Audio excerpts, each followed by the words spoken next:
Ah, the future. You just saw it on that slide? Holding a copy right here in my hand as well. And what does the future look like? Well, improved processes for manufacturing at Riordan. And how did we improve upon them? Well, the first way we did it was with the inventory. We decided to eliminate raw materials and subassembly inventory because we discovered by looking at Riordan's records that they can meet the demand for what they're producing without keeping an inventory on hand. Why keep an inventory on hand that costs you money if you don't need to? The next step we did was to improve the inventory on the other end by altering our manufacturing processes. What we've done is instead of keeping 50 gross on hand, as is indicated by current records at Riordan, we've decided to reduce that to 30 or less and 5 or more, making sure that we can always meet the demand of our customers without ever completely running out of stock. So we do keep a minimal inventory on hand, but ideally the raw materials are coming in, going right into the manufacturing plant, coming right off the manufacturing line and going right into trucks to our customers. Well, that's the way that's going to save the most money for us and reduce time getting it to the customers as well, saving money for them too.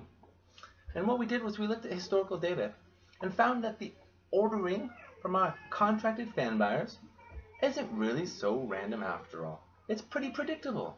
Even better than that, there's no seasonal variation. So, for example, for one fan, we could produce maybe 14 a week.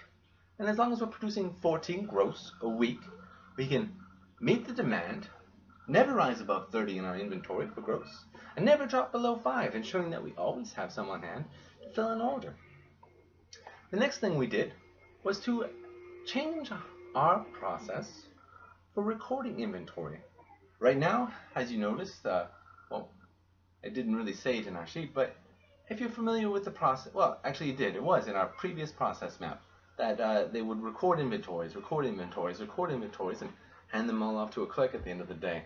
What we're going to do is we're going to create a system where they can just scan inventories, and the inventory is automatically updated. A lot less manual work for us. The next thing that we're going to do is move our manufacturing facility to Shanghai. In the previous slide, I discussed the shipping process that we have in place, and in Shanghai, we can load it onto the trucks, take it directly to the ship that's going to the customer. It also opens up opportunities for us. We may be able to get new contracts because now we're in a shipping hub. So we can ship, basically to anywhere. Through water, through air, through train. All those options are available to us in Shanghai. The last thing that we're going to do is put controls in place. Of course, by reducing inventory, we're going to be increasing inventory turns. And we're going to monitor that and make sure that it's at a certain level. We're also going to be monitoring our cost, make sure that doesn't rise above a certain level. And we're going to create upper and lower limits for our inventory levels. We don't ever want to drop to 0 for our inventory because there's a possibility that we won't be able to fill an order for a customer.